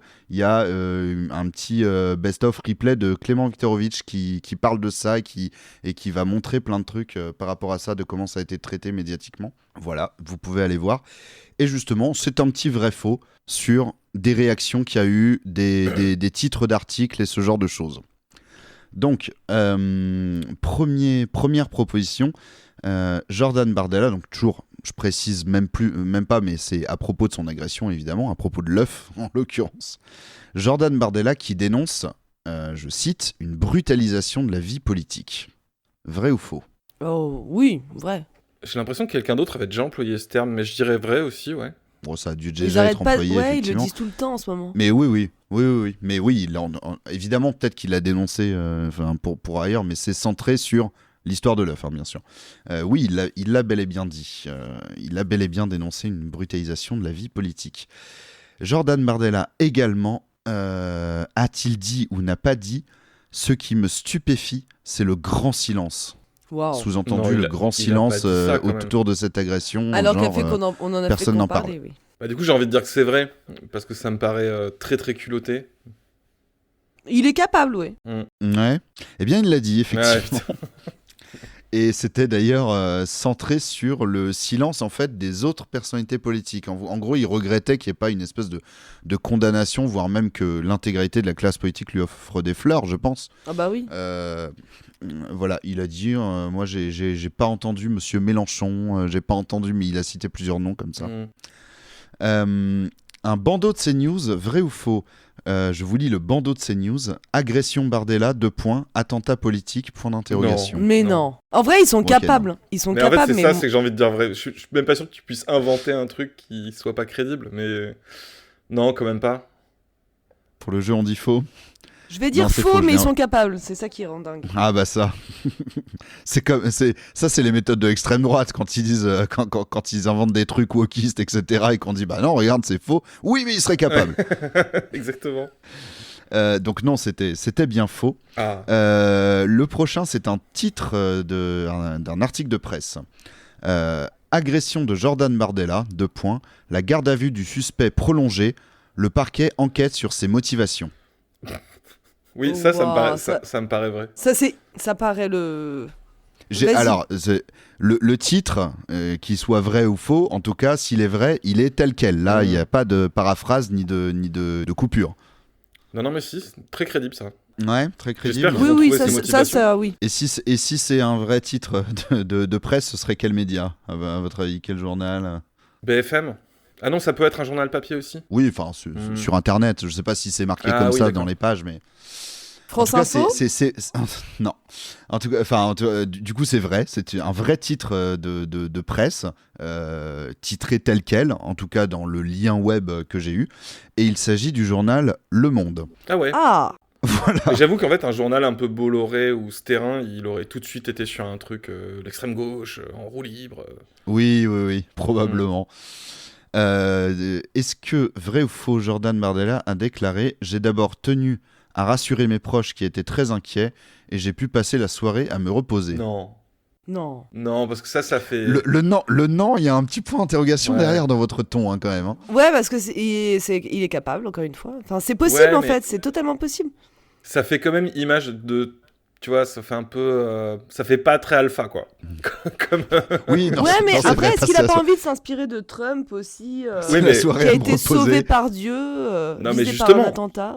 Trump, il a pris une bastos à côté de l'oreille, il s'est relevé l'oreille en sang, le Oui, poing il s'est levé, relevé, il et a il a fait tendu une le point. photo iconique et il a dit Comme, je sais pas quelle comme connerie. Amel Bent. Ouais, comme Amel Bent. Tu vois, Trump, il aurait jamais dit Exactement. j'ai rassuré mes proches, ça va aller, je me suis reposé. Jamais. Il est trop fier pour. Non, pour mais faire là, un je truc l'ai comme ça. je l'ai inventé Ah ouais. aussi, et j'ai abusé sur le j'ai pu passer la soirée à me Voilà. reposer. Quand même. J'ai peut-être un peu forcé. On est sur un titre d'article. œuf écrasé sur la tête de Jordan Bardella, 2 points. Profil du suspect, indignation de la classe politique. Que sait-on sur ce qu'il s'est passé? Ouais, ça me paraît ok. Ouais, je pense aussi. En vrai, c'est pas énorme en plus. Oui. Ça va. Non, moi, c'est le profil du suspect Ouais. qui... mais c'est vrai, et c'est un article de La Dépêche. En plus, profil du Et- suspect, pour ça fait du clic, je pense. Ouais, T'as grave. tous les droitards qui sont là. Putain, on veut son Ah, nom. ouais, j'avoue. Le nom. De quelle origine il est? Ouais, Mais en fait, ça. c'est ce que tu disais, c'est que c'est incroyable comme c'est traité, alors que, bah ouais, ça a toujours eu lieu. Il y a toujours eu des œufs, Et on des voit trucs, des machins. exactement, et en fait, et ça c'est bien montré avec plein d'exemples dans la vidéo de Viktorovitch.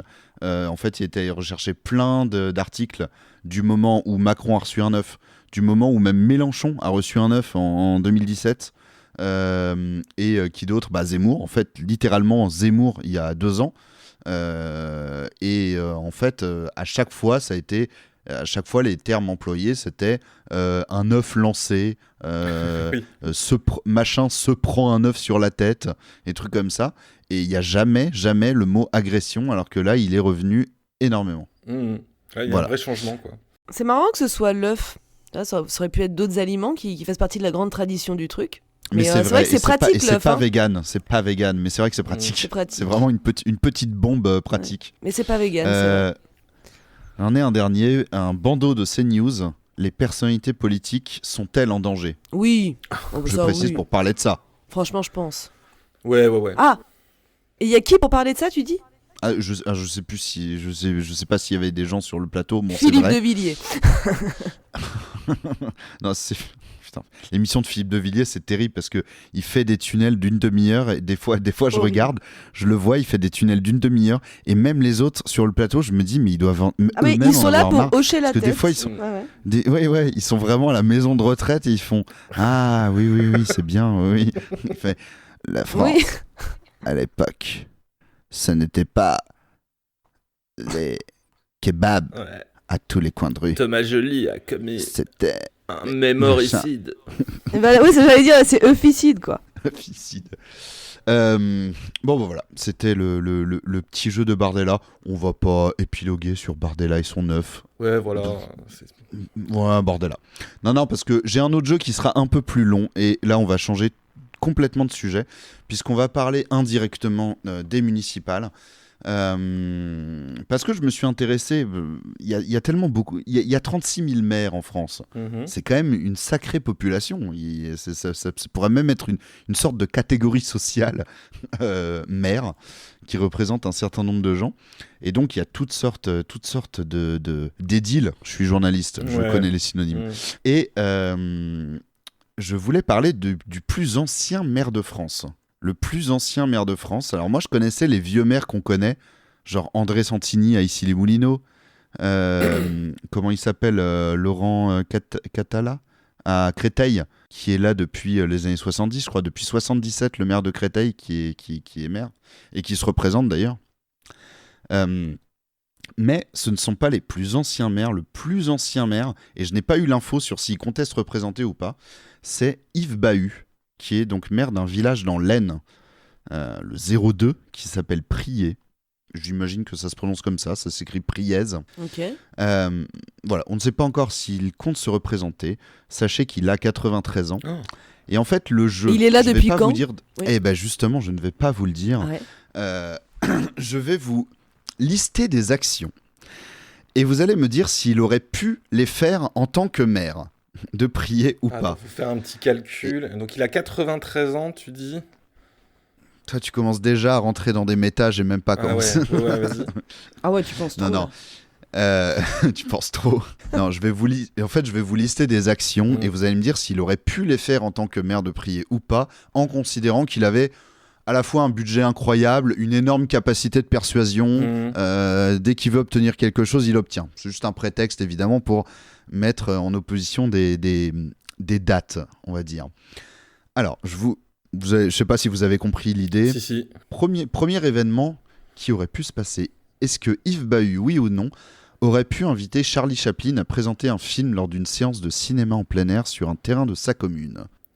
Sachant qu'il n'y a pas de cinéma à Priez. Alors attends, donc c'est pour ça on que est d'accord que là on répond pas à oui ou non, genre ça s'est vraiment passé, c'est juste est-ce que selon son âge non, et bien le sûr. temps... D'accord. A priori, rien de ce que je vais sinon, dire ça aurait été vraiment fou. passé. Ça aurait été incroyable. Oui, bien sûr. Bien sûr. Mais voilà, je rappelle que c'est quelqu'un qui est encore maire actuellement. Donc oui, pourquoi pas, oui. Chaplin, il est mort assez vieux, je crois, donc oui. Évidemment, si je traduis la question, c'est est-ce qu'il était déjà maire au moment où Charlie Chaplin est décédé ? Évidemment, c'est comme ça. C'est ça que ça veut dire. Sachant que Charlie Chaplin, en plus, était globalement cloîtré en Suisse et que je ne sais pas s'il pouvait mettre des pieds en France, mais il était sous un coup d'un mandat d'arrêt des États-Unis. Non, il avait plus le droit d'y aller, je crois pas qu'il était. C'est juste les États-Unis. À vérifier, mais. Bon, en tout cas, Loumi dit oui. Moi aussi, je dis oui. Ouais. Oui, eh bien oui, tout à fait. Sachant que Charlie Chaplin est mort en 77. Ah ouais. Ça vous aiguille sur voilà. Yves Bahut aurait pu inviter Che Guevara pour inaugurer sa nouvelle salle des fêtes. Du coup, oui. Je pense, oui. Parce que, après, attends. Bon, on sait qu'il était maire en 77, je pense que ça peut remonter même à plus assez facilement. Enfin, pas assez facilement, mais genre, c'est possible vu ses 93 ans. Et Guevara, il est mort en Là, quelle vous année ? savez qu'il est maire depuis avant 77, évidemment. Bah oui, je pense. Oui, moi je dis oui aussi. Ça va, si tu commences à parler genre de Louis XVI et tout, c'est compliqué, mais là... Là, vous seriez pas en train de gâcher ma blague finale. Ah merde. Est-ce que vous savez que plus d'années nous séparent du début du mandat de Monsieur Bahut que de Cléopâtre ? Non, pas du tout. Oui, voilà. Allez, l'autre tiré. Merci. J'ai entendu. Donc vous dites oui. Eh bien, la réponse, c'est oui. Oui. Che Guevara est mort en 1967. Donc, bon, je dis le mandat en regroupant tous les mandats, évidemment, il a été réélu. Mais en tout cas, son mandat a commencé avant ça. Yves Bahut aurait pu... bon, elles sont pas triées mes questions, donc ça n'a aucun sens. C'est pas grave, celle-là aurait dû être avant. C'est pas grave, je l'ai dit parce qu'elle est formulée de manière drôle. Yves Bahut aurait pu, pendant son mandat, déclarer « L'homme n'a jamais marché sur la Lune » et tout le monde, même les scientifiques les plus sérieux, lui auraient répondu « Oui, effectivement, on n'a jamais marché sur la Lune. » Oui, du coup, oui. Oui, c'était en 69. Après, j'aurais pu considérer que vous ne connaissiez pas exactement la date. Mais oui, c'est vrai. Oh, moi je connaissais pas exactement la date, mais je me suis dit que c'était dans ces eaux-là. Oui, c'est ces eaux-là. Yves Bahut aurait pu, en tant que maire de Priez, envoyer ses félicitations à Michel et Anne Fillon pour la naissance de leur bébé François. Oh, il a quel âge, François Fillon ? Attends, attends. Putain, calcul mental, attention. Je précise un truc. J'ai marqué en énorme et en gras au-dessus ne pas dire les dates pendant le jeu. Je viens de le faire. Et c'est pour ça en fait qu'on s'en fout qu'elles étaient triées ou pas. Ah Bon, oui. bref. J'arrête de dire les dates. J'ai même pas écouté les dates. Mais bon, il est quand même vieux, François Fillon, donc peut-être pas, non? Enfin, je sais Mais pas. Il est pas si... Oui, mais dis du coup, quoi en fait, de toute façon, moins Parce il qu'il est était vieux, déjà maire. plus c'est bon. Non, mais attends, oui, attends. oui. Non, mais S'il était évidemment, déjà si maire je- quand si je François reformule, Fillon est-ce qu'il est était né déjà maire quand François Fillon est né? Oui. Ah, du coup, oui, parce que Fillon, moi, il est pas allez, si je vais vieux essayer que de ça. dire non, parce que parfois il doit y avoir des noms dans les questions. C'est ça la méta. Eh bien, je valide vos réponses et c'est Loumi qui gagne un Ah point. merde. Ah, Donc, voilà. Fillon, Par est Et pure non, stratégie. non, il n'était pas encore. Il était déjà né. C'est dans ce sens-là. Il était déjà né, François Fillon. Et j'ai failli redire la date. Attends, il était déjà né. Vous imaginez Mais le François mec était Fillon maire. bébé? Terrible. Non, mais non, il était déjà né. Au moment où François Fillon est né, il n'était pas encore maire. oui, d'accord, ok. Yves Bahut. Voilà. Yves Bahut aurait pu, en tant que maire de Prié, envoyer ses félicitations à Antonio et Maria Hidalgo pour la naissance de sa future homologue, Anne Hidalgo. Ah, bah, du coup, oui. Non, mais pareil, en fait, j'ai pas conscience. Voilà, de elle est l'âge plus qu'on jeune, a. quoi. Figurez-vous qu'il n'y a pas tant d'écart Ah entre ouais les deux. Eh ouais. Ah, mais merde, je sais pas, du coup. Allez, je veux dire oui, moi. Moi, je pense que c'est oui, parce qu'il y a peu d'écart, mais ça doit être genre son premier mandat. Ouais. Eh bien oui, effectivement, et très très très bonne réponse d'ailleurs de Binge, puisque effectivement Anne Hidalgo est née quelques mois en fait après le début du mandat, la même année. Ah ouais, donc c'est vraiment très peu, ok. Yves Bahut aurait pu, lors de son discours de victoire suite à son élection, dire « Et qui se souvient il y a 15 ans quand les nazis occupaient la France à l'ancienne ?» Là, ça fait 60... Attends, c'est trop précis ton truc, donc j'ai envie de dire oui, t'as dit 15 ans et tout. 15 ans, c'est 1960, du coup. Et là, on était sûr pour 67. Ah, tu calcules trop. Moi, je pense que oui. Moi, je pense que oui. Maths. Ah, répondez Moi, je dis oui. au feeling et faites pas les calculs. Non, la réponse est oui. Il aurait Eh ben pu voilà. dire ça. Ouais. Faut toujours suivre son instinct. Question d'histoire maintenant. Camembert, je sais plus quelle couleur. Oh, waouh. Yves Bahut aurait pu empêcher la crise des missiles à Cuba s'il avait été très très très convaincant. Oui, non? Parce que c'est pas au début des années 60? Oh là là, je vais me faire taper sur les doigts. Moi, je sais pas la date Aïe, aïe, aïe. exacte, mais moi, je pense que ça marche. Hein. Oui, ça oui. marche, effectivement. Ben Et voilà. je vous dirai toutes les dates à la fin. Yves Bahut aurait pu proposer à ses administrés des bouteilles en plastique et dire « c'est tout nouveau, c'est léger, c'est bien plus pratique que le verre, ça vient à peine d'être inventé ». Oh, dans les années 60, il y avait quand même un peu de plastique. Les bouteilles en plastique. Putain, L'invention non. des bouteilles Non, en non, plastique. allez, non. Non, c'était les bouteilles en verre. Mon grand-père, il travaillait aux usines des eaux d'Évian. Les bouteilles en Donc verre. du coup, il aurait pu dire « ça vient à peine d'être inventé pendant son mandat ou pas ?» Oui, je pense que oui. Ah putain, il faudrait que je me souvienne. Il y a un Moi, je vais chapitre dire de la oui, Société ingouvernable de Chamaillot là-dessus, mais je me souviens pas des dates. Eh bien oui, il aurait pu le dire. La bouteille en plastique a vraiment été inventée alors qu'il était déjà maire. Yves Bahut aurait pu envoyer au nom de la mairie de Prié ses condoléances au peuple soviétique suite à la mort du camarade Staline. Je n'ai aucune idée de son obédience politique. Putain, il aurait pu en faire des choses. Putain, il est mort quand, Staline? Bah, en fait, on sait pas là, parce qu'on était sûr pour 60, mais je sais plus la date exacte, mais c'est années 50, Staline. Moi, je vais dire Dans non la pour fin. changer, parce que ça me paraît un peu trop. Mais là, c'est qu'on commence à Je resserrer sais pas le truc, du tout quoi. quelle est la date, par contre. Je sais pas quelle est la date. Ouais, Moi, je dirais Bon. non. ouais, et ben c'est non. Ouais. Tout à fait. C'est non. Et avant-dernière, Yves Bahut, c'est encore une invention. J'ai cherché plein de trucs à dire. Yves Bahut aurait pu être le tout premier maire de l'histoire à équiper sa mairie de post-it. Oh putain, j'aurais aucune idée. Wow. Ça, c'est ouais. très corporate. Ça, quoi. ça devient, ouais. Ah, mais c'est typiquement Truc le de genre Grégoire du d'invention, en bureau, fait. ça. Ouais, répondez au Tu feeling. me dis ça a été inventé à la fin du 19e ou en 95. Oh, je vais dire oui, ouais. Pour moi, je suis oui. Ouais, eh bien oui, il aurait pu le dire. Ça a été inventé en 1977. Ah. Tu sais, du papier Et qui enfin- colle, quoi. Enfin, je veux dire, on a mis du temps. Oui, peut-être qu'il y avait des trucs qui ressemblaient, mais vraiment le truc du post-it qui colle et qu'on peut repositionner, c'est surtout ça. Et ouais, quand même. C'est technologique. Yves Bahut aurait pu inviter Vercingétorix à assister à sa cérémonie des vœux du Nouvel An. Là, évidemment que c'est faux, tout le monde rigole et c'est la fin du jeu, bien sûr. Je vais vous dire les dates. Donc je vous avais dit donc la mort de Charlie Chaplin, c'était 77. Mhm. Che Guevara, c'était 67. Premier pas sur la Lune, c'était 1969. Et du coup, je vous le dis, il est maire en fait depuis 1959. Ah, quand depuis même. mars 1959. Fin des années ou 50, avril. quoi. Ouais, carrément. Il aurait pu dire lors de son discours de victoire suite à son élection et qui se souvient il y a 15 ans quand les nazis occupaient la France à l'ancienne. Ça donne donc moins 15 ans, ça donne 44. Les nazis effectivement occupaient encore un peu la France. La crise des missiles à Cuba c'est 62.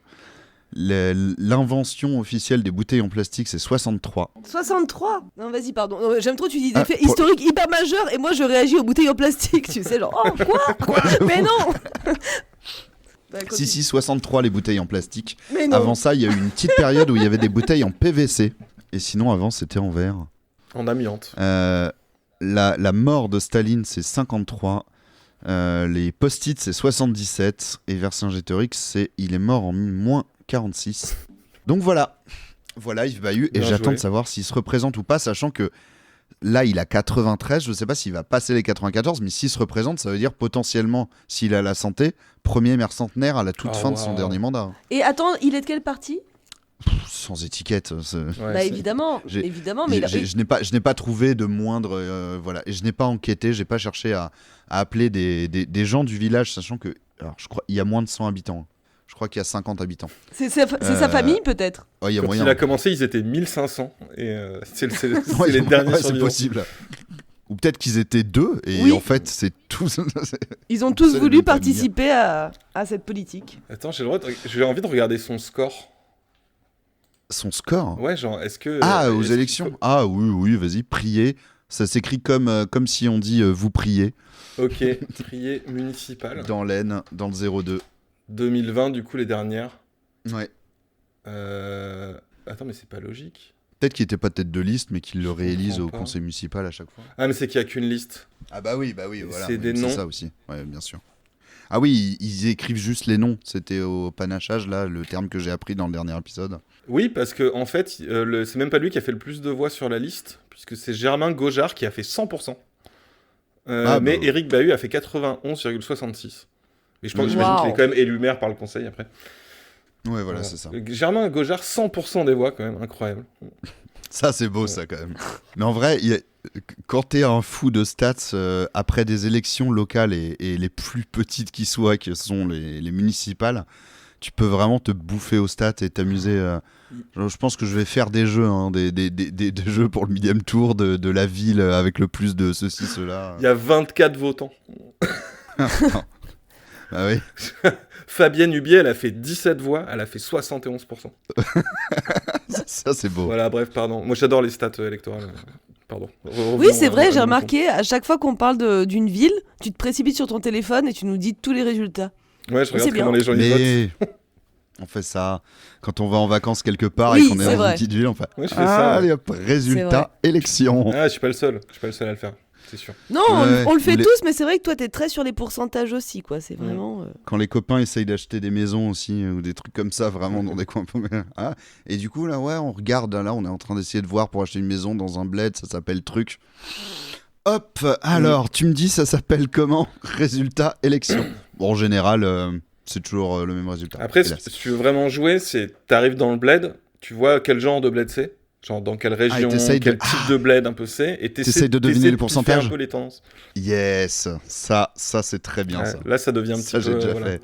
Après, c'est vrai que si c'est des camarades de gauche qui s'installent dans des endroits où ça vote à droite, c'est bien pour les élections, quoi. Mais après, pour eux, c'est plus chiant. Ouais, faites ça. Bah là, je te dis, tu vas à prier, tu t'installes à 17, tu fais 70%. Bah, allons-y, hein. Oh là là. On va battre Yves Bahut là. Pauvre petit monsieur. Je ne sais pas. Ça se trouve, c'est une ordure. Je n'en sais On rien. sait rien. On n'en sait rien. J'investiguerai peut-être. Je vous donnerai le résultat de mon enquête dans le millième tour. Il avait quel âge quand il est devenu maire? Ah bah il faut faire un calcul. Je ne sais pas. Là, il a 93 ans et il a été élu en 59. Je vous laisse faire, hein. Je n'ai pas ma calculatrice. Je vois que j'ai déjà sur ça. Ben, je le fous des stats, faut que tu regardes. Il avait 27 ans. Ah bah voilà. C'est jeune, hein, pour être maire. C'est fou, hein. Ah ouais, de ouf. Bon, ça va, je m'attendais à pire. Oh non. C'est qui le plus jeune maire, le plus jeune bon. maire de France? Genre, Aux dernières élections, il y en a eu qui ont été élus à 18. Ah bah du coup, oui, forcément. Quoi. Ouais. Oui, ça peut pas être plus jeune. Non. Il y a pas comme les trucs des rois qui Moi, j'aurais qui sont peut-être pas rois à 2 confiance ans et demi. en là. dessous de 18. Bon, eh bien, chers amis, on se dirige vers la fin de cet épisode. Très sympathique, et oui, ça fait quasiment 2 heures qu'on parle. On a pas mal un petit peu dit là où on pouvait vous retrouver en début d'émission. Est-ce qu'il y a des choses qu'on n'a pas dit et que vous aimeriez promouvoir, ce qui peut être du travail à vous, comme un truc que vous recommandez, du travail de quelqu'un d'autre? Ça, jamais. Jamais. Des recos pour Noël. Des concurrents.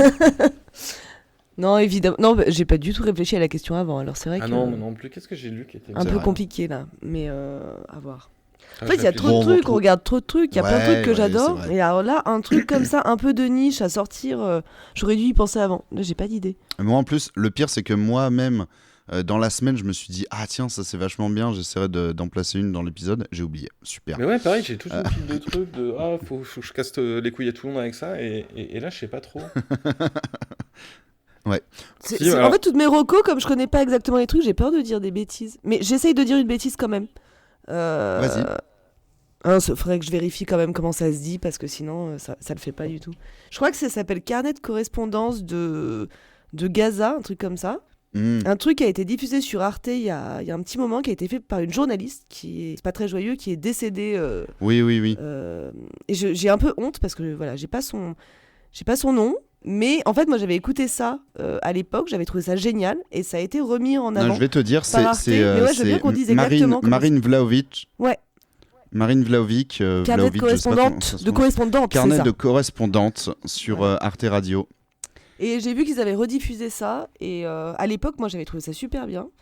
Et voilà, donc... Enfin, voilà, c'est vraiment le premier truc qui m'est venu en tête, là, s'il fallait penser à quelque chose tout de suite, mais voilà.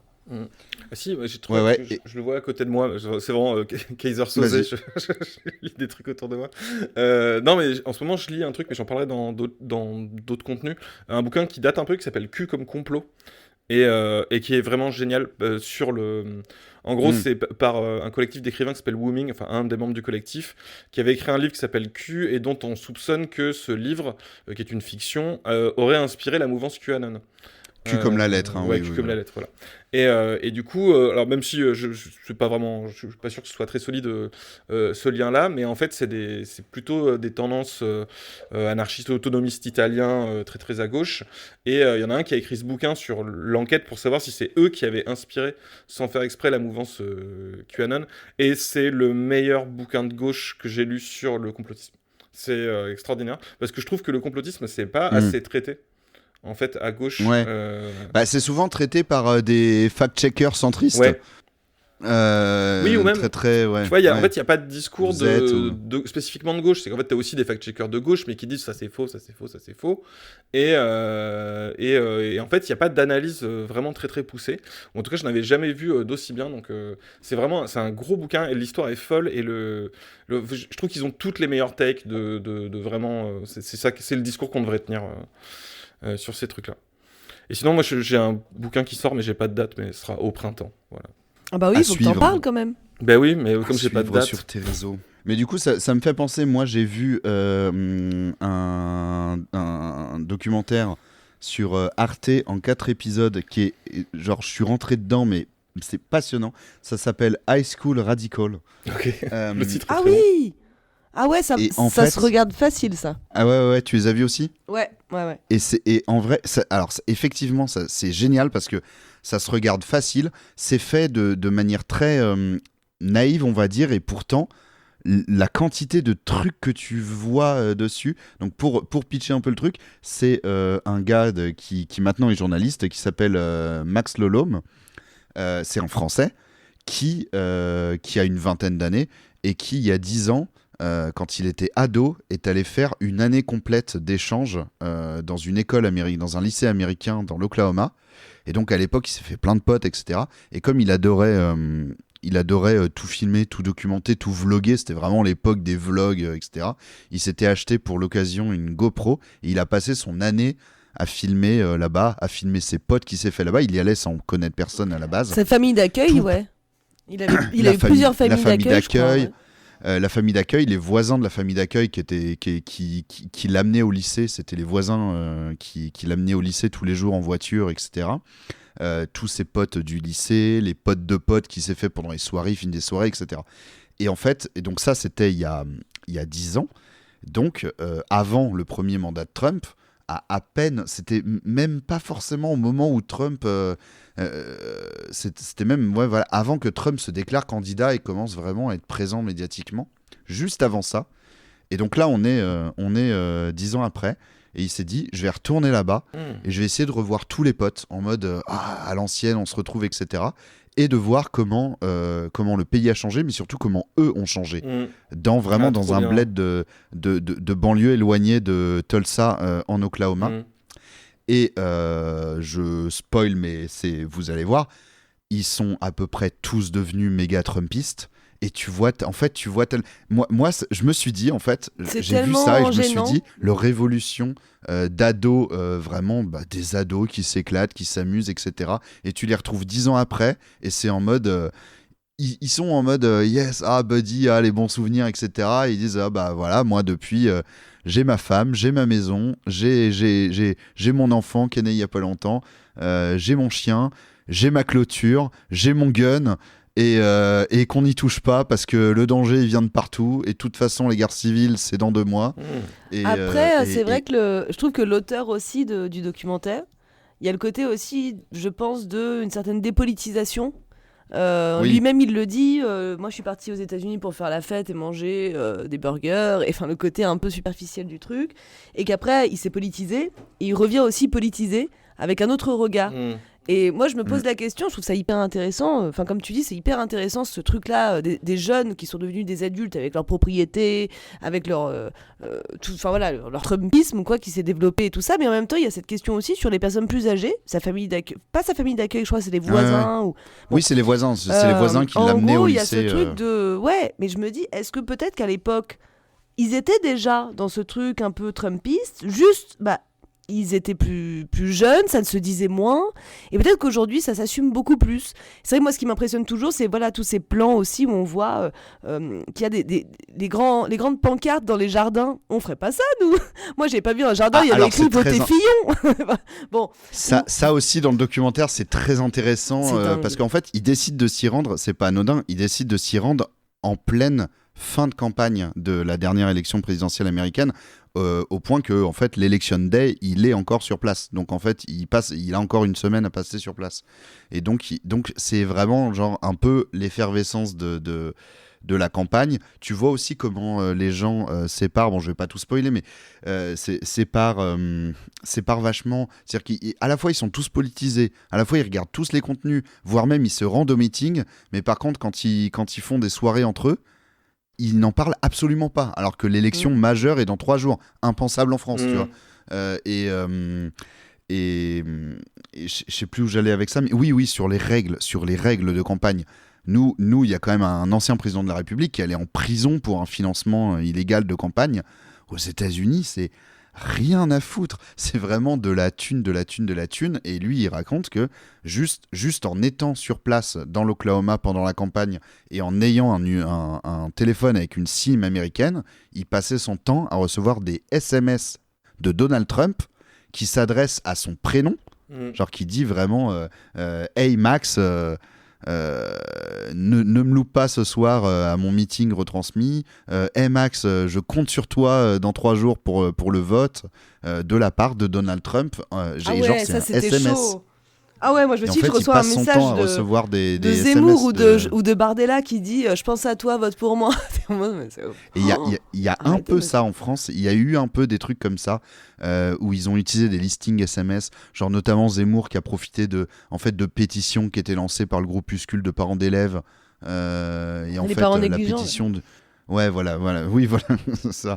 Et que du coup, il a les listings, et il y a sûrement des partis qui ont utilisé des listings de manière illégale, et d'ailleurs, je sais pas trop s'il y a eu des procédures là-dessus, mais c'est quand même pas au point des États-Unis. Les États-Unis, c'est quand même un endroit où le jour de l'élection, devant le bureau de vote, t'as des gens qui montent des petits stands devant la porte du bureau de vote pour dire votez Trump. etc., etc. Revenez après, on vous donne le sticker, etc., quoi. Enfin bref, c'est donc High School Radical, passionnant, ça se regarde tout seul, c'est 4 épisodes de 20-25 minutes à chaque fois, donc voilà. Trop bien. Bon bah voilà, écoutez, merci à vous d'avoir été là pour ce petit épisode en distanciel. Merci à toi. Et puis au revoir tout le monde. Ciao. Salut.